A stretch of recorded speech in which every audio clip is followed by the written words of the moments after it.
Nitong nakaraang mga araw, Mr. Chair, ako'y tinanong kung ano raw ang mga ginagawa kong preparasyon para sa pagdinig natin ngayong araw na ito. Ang sagot ko po ay wala, sapagkat ang pagsasabi ng totoo ay hindi humihingi ng anumang espesyal na paghahanda. Ang katotohanan, bali-baligtarin man, simula sa dulo o sa gitna, ay masasabi ng malaya sa kalooban.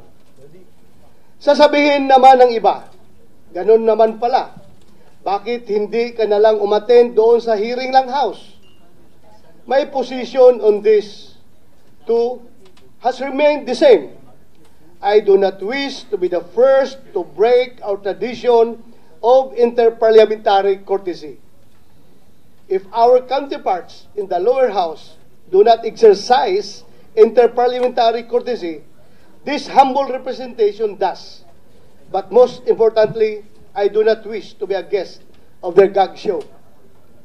Mr. President, kung ako ay makasarili lamang, kung ako ay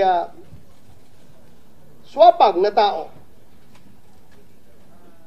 unang pagtawag pa lang nila, nandoon ako mag-attend to clear myself. But because I am a member of the Senate,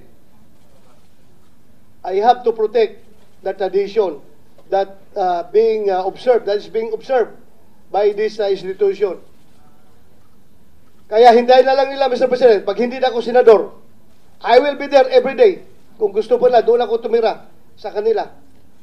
Pero sa ngayon, ako senador pa, please naman, sana respetuhin nila yung ating interparliamentary courtesy. Ayaw kong magiging president, Mr. President.